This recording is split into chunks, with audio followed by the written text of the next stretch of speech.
Hello, नमस्कार दोस्तों।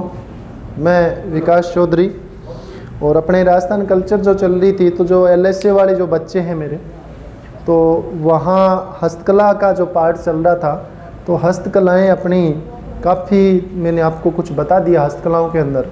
अब जो बाकी का आगे का जो पार्ट है हमारा जो रह रहा है हस्तकलाओं में, वो वहाँ से अपने शुरू करते हैं। तो देखो, बंदेज के बारे में हमने पढ़ लिया था और उसके अलावा पोमचा जो है उसके बारे में भी हमने पढ़ लिया था। तो आज कुछ जो अन्य बातें हैं हस्तकलाओं से संबंधित है वो करते हैं अपने। तो अन्य में देखना आप, आज अपने स्टार्ट कर रहे हैं राजस्थान की हस्तकला का जो बाकी बचा हुआ जो आपका पार्ट है वहाँ। तो अब देखो, एक शब्द आता है हमारा मोहन। मोहन, अब मौन है, ये क्या होता है? देखिए, आपको स्पष्ट दिखाई दे रहा होगा। मौन, मौन क्या होता है? तो मौन होता है एक मटका जिसका मुख क्या होता है? संकरा होता है। संकरे मुख वाला मटका जो अनाज भंडारण के लिए काम में लिया जाता है। किस काम में लिया जाता है? अनाज भंडारण। अनाज भंडारण हेतु जो मटका काम में लिया जाता है उसे अपने मौन कहते हैं। तो मौन की जो परिभाषा है, जो डेफिनेशन है, वो आपकी क्या रहेगी? मौन के अंदर देखिएगा कि मौन क्या है। तो वह संकरे मुख वाला मटका, संकरे मुख वाला मटका,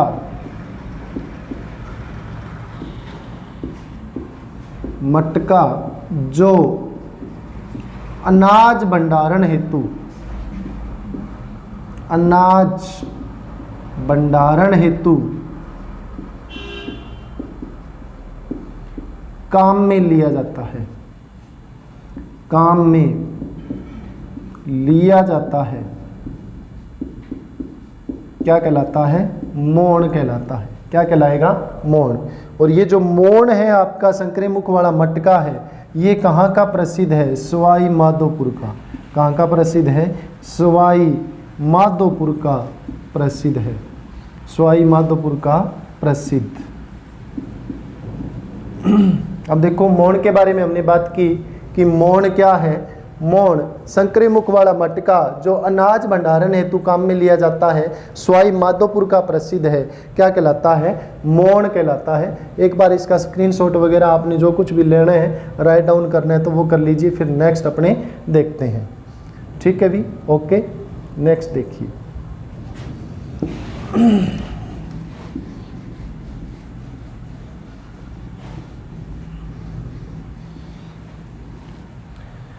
नेक्स्ट आपकी एक कला आएगी हस्तकला के अंदर, उस्ता कला। कौन सी कला आएगी? उस्ता कला। उस्ता कला को अपने कहते हैं मुन्नुवत्ती या मन्नुवत्ती कहते हैं भी, मन्नुवत्ती कला। और ये मन्नुवत्ती जो कला है ये आपकी बीकानेर की प्रसिद्ध है। कहाँ की प्रसिद्ध है?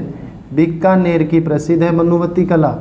और जो मन्नुवत्ती कला है ये किसके काल में आरंभ हुई थी? तो आरंभ की यदि अपने बात करें तो ये महाराजा अनूप सिंह के काल में प्रारंभ हुई। किसके काल में प्रारंभ हुई? अनूप सिंह के काल में प्रारंभ हुई। अब जो मन्नुवत्ती कला है ये है क्या? देखो, हमने एक शब्द पहले जो पढ़ा था, वो शब्द पढ़ा था जट कतराई। और जट कतराई ये कहाँ की प्रसिद्ध थी? ये नापासर की प्रसिद्ध थी। इसमें क्या होता है? जट कतराई में क्या था? हमने क्या पढ़ा था जट कतराई में? इसमें हमने ये पढ़ा था कि जट कतराई एक कला है जिसमें ऊंट के बालों को विभिन्न डिजाइनों में काटकर ऊंट का श्रृंगार किया जाता है। ये कहाँ की प्रसिद्ध थी? जट कतराई, नापासर की। लेकिन दूसरी जो हम बात कर रहे हैं उस्ता कला या मन्नुवत्ती कला, इसमें क्या होगा?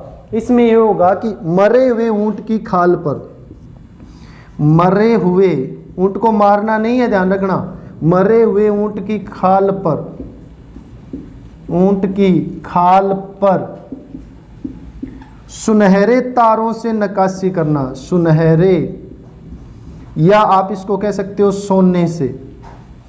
सुनहरे तारों से क्या करना? नक्काशी करना। तारों से नक्काशी, सुनहरे तारों से नक्काशी करना क्या कहलाती है आपकी मुनुवती कला। दोबारा देखो, मुनुवती कला या उस्ता कला कहाँ की प्रसिद्ध है? बीकानेर की। आरंभ किसके काल में हुई थी? बीकानेर महाराजा अनूप सिंह के काल में आरंभ हुई। मरे हुए ऊंट की खाल पर सुनहरे तारों से नक्काशी करना क्या कहलाता है? आपकी उस्ता कला या मुनुवती कला कहलाती है। और ये जो मुनुवती कला है कहाँ की प्रसिद्ध है? बीकानेर की। महाराजा गंगा सिंह ने महाराजा गंगा सिंह ने इसे बढ़ावा दिया था। बढ़ावा दिया, बढ़ावा किसने दिया? देखिएगा, महाराजा गंगा सिंह ने उस्ता कला या मुनुवती कला को बढ़ावा दिया था। ठीक है। और महाराजा गंगा सिंह का उस्ता कला के दौरान उस्ता कला के दौरान चित्र भी बना हुआ है। उस्ता कला में किसका चित्र बना हुआ है? बीकानेर महाराजा गंगा सिंह का उस्ता कला के दौरान क्या बना हुआ है? चित्र बना हुआ है। ठीक है। अब देखिए इसकी बात करें तो प्रसिद्ध कलाकार, तो इसके कलाकारों की बात करें, कलाकार तो हिसामुद्दीन उस्ता, हिस्सा आएगा, हिसामुद्दीन उस्ता और निजामुद्दीन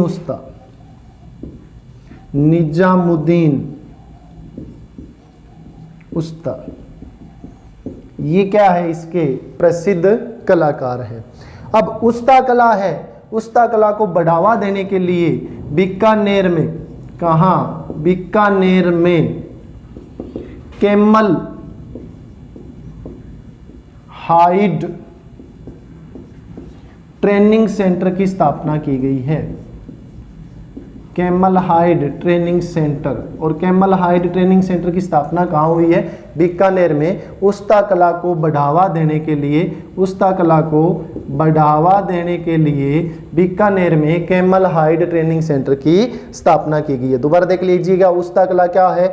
मरे हुए ऊंट की खाल पर सुनहरे या सोने के तारों से नक्काशी करना क्या कहलाएगी? उस्ता कला कहलाएगी। इसी क्या कहते हैं? मुनुवती कला कहते हैं। और प्रारंभ किसके काल में हुई थी? तो आरंभ हुई थी अनूप सिंह के काल में, बीकानेर के राव अनूप सिंह के काल में। इसको बढ़ावा किसने दिया? महाराजा गंगा सिंह ने बढ़ावा दिया था। और महाराजा गंगा सिंह का उस्ता कला के दौरान चित्र भी बना हुआ है। उस्ता कला पर चित्र किसका बना हुआ है? महाराजा गंगा सिंह का। प्रसिद्ध कहाँ की है? बीकानेर की है। कलाकार कौन है? हिसामुद्दीन उस्ता और निजामुद्दीन उस्ता है, वो इसके क्या है? प्रसिद्ध कलाकार है। और उस्ता कला को बढ़ावा देने के लिए राजस्थान सरकार ने बीकानेर में कैमल हाइड ट्रेनिंग सेंटर की स्थापना की है। और जो उस्टर अनुसंधान केंद्र है अपना, वो भी जोहड़बीड़ बीकानेर में है। कहाँ है? जोहड़बीड़ बीकानेर में क्या है? उस्टर अनुसंधान केंद्र है। ठीक है। तो ये आपकी उस्ता कला है, इसका स्क्रीनशॉट वगैरह लेना है तो आप ले सकते हो। आगे चलें।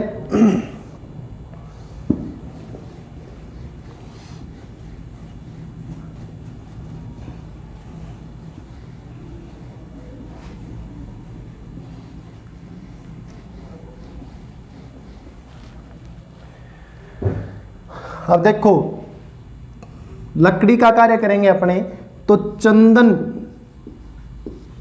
की लकड़ी पर, चंदन की लकड़ी पर नक्काशी का कार्य, चंदन की लकड़ी पर नक्काशी कहाँ की प्रसिद्ध है? चूरू की। कहाँ की प्रसिद्ध है? चूरू की। और चंदन की लकड़ी पर नक्काशी या लकड़ी पर नक्काशी का कार्य जिसे कहते हैं अपने कास्ट कला, क्या कहते हैं? कास्ट कला। ये जो चंदन की लकड़ी पर नक्काशी होगी इसे क्या कहेंगे? कास्ट कला कहेंगे। और कास्ट कला का जो प्रसिद्ध कलाकार है वो है प्रभात सुथार। कौन है? प्रभात सुथार। कास्ट कला का प्रसिद्ध कलाकार कौन है? प्रभात सुथार है। चंदन की लकड़ी पर नक्काशी कहाँ की प्रसिद्ध है? चूरू की प्रसिद्ध है। और कास्ट कला का जो प्रसिद्ध कलाकार है वो कौन है? आपके प्रभात जी सुथार। इनको क्या माना गया है? कास्ट कला का जादूगर। तो ये आपकी यहाँ चंदन की लकड़ी पर नक्काशी का कार्य हो गया।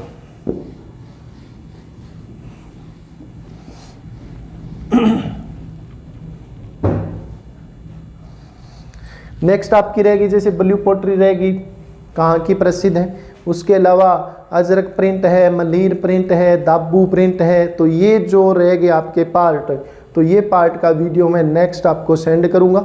तो उससे पहले अपने कुछ जो नया चैप्टर जो शुरू करेंगे नेक्स्ट चैप्टर, तो उसके बारे में थोड़ी सी चर्चा अपने कर लेते हैं। आज मेरा ये फर्स्ट वीडियो है, सिर्फ आपको इतने ही टाइम का मैं आज ये वीडियो दे पाऊँगा। नेक्स्ट जो नया चैप्टर अपने यहाँ शुरू करेंगे, तो अगला चैप्टर होगा राजस्थान की चित्रकला। राजस्थान की चित्रकला जो हमारा नया चैप्टर होगा वो कौन सा होगा, चित्रकला। इससे पहले आपको हस्तकला का वीडियो जो पेंडिंग रह जाएगा मेरा, वो मैं आपको सेंड करूंगा। यहाँ अपने हस्तकला में पहले क्या पढ़ेंगे, चित्रकला से पहले यहाँ 2-3 बातें रहेगी आपकी। एक तो प्रिंट के बारे में, यानी दाबू प्रिंट वगैरह होगी। दूसरी पोट्री के बारे में पढ़ना है हमें। और तीसरी कुछ अन्य हस्तकलाएँ, कुछ अन्य हस्तकलाएँ जैसे कोटा डोरिया साड़ी है, चूहा चंदन की साड़ी है, तो वो कहाँ की प्रसिद्ध है, तो उनके बारे में अपने चर्चा करेंगे। तो आज के लिए दोस्तों इतना ही रहेगा, क्योंकि आज मौसम थोड़ा बरसात का मौसम हो रखा है और मैं थोड़ा लेट था, लाइट वगैरह की समस्या है, तो इसीलिए आज मैं इतना ही वीडियो डाल पाऊँगा। Okay, all the best.